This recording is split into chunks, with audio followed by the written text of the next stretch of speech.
Yo, what's going on, everybody? It's Shampoo, and I'm gonna go ahead and run y'all through a quick timeline here for a minute. All right, 2005 Xbox 360 is released in the holiday season. It's released with not too many games at all. Amongst those games were Project Gotham Racing and Call of Duty 2. It's two premier games at launch. After that, the system didn't really have any games. Came out with games very slowly, and then it started picking up pace and picking up pace. It didn't really have a contender to go to, really rival against.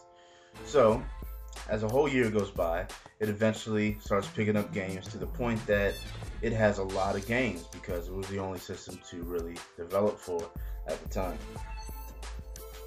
Holiday season 2006, PlayStation comes out. Now, the PlayStation comes out with a very few games, just like the 360 when it came out with a very few games. But at the same time, it had a few titles when it launched that were its great launch titles, such as Resistance. Now, the PlayStation started off similar to the Xbox 360. Started off slow, didn't really have too many games, and so it eventually built up its momentum. What PlayStation didn't realize is that the Xbox 360 has made a real big movement in online console gaming. They pretty much set the standard for online console gaming with their Xbox Live service. You have to pay for this service, but nonetheless, it was still a good service to play gaming on. Alright, so PlayStation, they were kind of late to the game. So in the back burner, they were like, okay, we got to do something about this. So they started to make their own online gaming service that is free. Now, it was going through these, small little upgrades and, trying to get better and better. They started making this thing called PlayStation Home. It was like more of a community so people could come together just to make their online experience match Xbox Live or potentially better in the long run. So as these systems are going, the 360 has a clear advantage because it's been out a year before and it has all these other games that people can play. The PlayStation wasn't out that long, throughout this next year, it's still trying to gain momentum.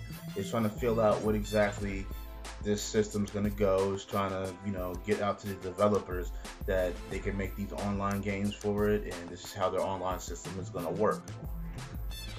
So by the next year, the holiday of 2007, the PlayStation has gained a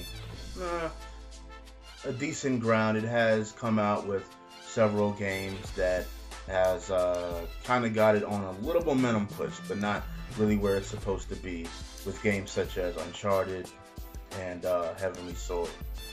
Now, next year following that, the 360 is kind of still going strong. It really hasn't hit its plateau yet. It's hit its climax. So the next year, the PlayStation is still steadily growing, and 360 is giving a real strong push. I mean, they're really trying to outdo the PlayStation because it has a competition now, and the PlayStation is trying to live up to the expectations of what the classic PlayStation consoles have been doing for years. Now, the next year is when the PlayStation really starts to make a big push. It starts bringing out flagship games. Resistance 2 comes out. Metal Gear Solid 4 comes out. SOCOM and such. Ratchet and Clank as well. And these games just start coming out to show that the PlayStation has quality, and then they start pushing their online service even more. Not really commercially though. While this is all happening, the 360 is commercializing everything. Their system, their games, they really know how to market, and they're getting their system out there. And Xbox Live is growing as big as ever. Okay? Now, by that holiday season, the 360 is the clear advantage and the clear winner of that year, and they are the dominant system for this generation.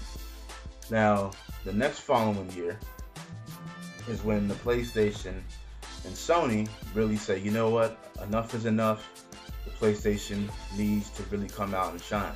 Yes, we have these amazing games such as Resistance 2 and Metal Gear, but the rest of our library and our online community needs to support this so our system can really shine.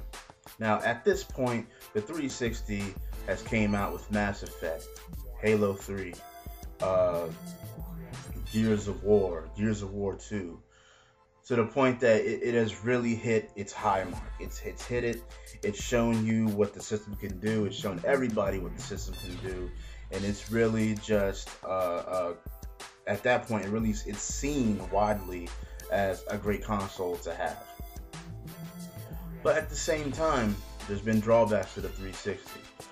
A lot of Xbox users have converted over to the PlayStation throughout this whole time span up to then, due to the Red Ring of Death, the E74 error, and other errors and hardware issues that Microsoft had. They had to extend the launch system's warranty to 3 years because of this problem.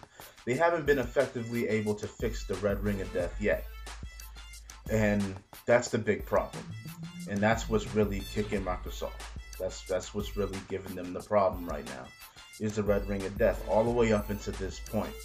And then there's also little things about Xbox that a lot of people are seeing that is a negative to it, whereas you're paying for Xbox Live and all these other little fees that you have to pay just to make a complete system. Now, the PlayStation is boasting pretty much at this point that, hey, we're gonna make this system have everything, and it's going to really shine how it's supposed to be. So the following year, Killzone 2 is released, a premier first-person shooter that really kind of puts you into the action, that shows itself to be an amazing game. Infamous, released. Awesome open world game, superpowers, everything. It's amazing. At this point, the Xbox, like I said, hit its climax. It doesn't really have any games. This year, 2009, it doesn't really have anything to show. There's no real games coming out. There's a few, but they're at the end of the year. And a lot of these games on current dates, which are now, have been pushed back till next year. Except for certain games, of course. Now, throughout this year, the PlayStation really has been taking over, and they have shown that their plan for pushing and getting that momentum back is really in gear. And this holiday season, they have great exclusive titles coming out for the PlayStation.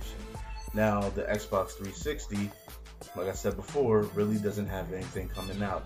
It's like they've hit a point and they've just constantly on that point, and they're going at it. It doesn't really look like they're gonna escalate at all and reach another plateau to go up. Whereas the PlayStation was down here the entire time, and then it gradually moved up a tiny bit, but it was still there. But now it's really skyrocketing and really trying to take over the Xbox 360.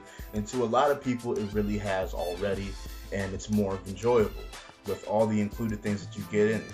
You have a Blu-ray player in it, you have Wi-Fi in it, and you have free online gaming. Now, those are very high selling points, especially when you see the commercials that say, hey, the PlayStation does everything.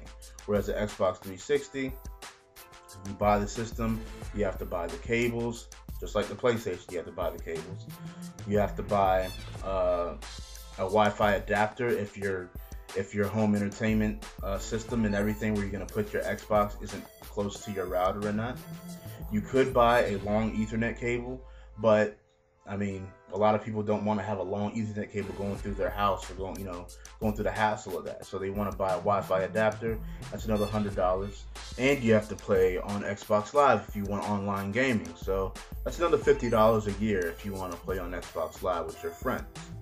So all in all, the systems, both systems are good systems. The 360 to a lot of people really is not worth the money that it's being sold for because of all the hardware issues that it has. It has a very high failure rate for people, you know, if they're putting money into the system. They don't want that to happen. Now the PS3, it has great upcoming games that are projected to come out this year and next year, whereas the Xbox only has a few titles, few exclusive titles that are really coming out solely for the Xbox this year and next year, whereas the PlayStation really looks like it is rocketing into the future. And that's why if you're watching a lot of these videos or going to a lot of forums, you will see that a lot of people are saying, hey, the PlayStation is eventually going to be the system that you're going to have to want to own. Alright, y'all, this is Champ. Peace out.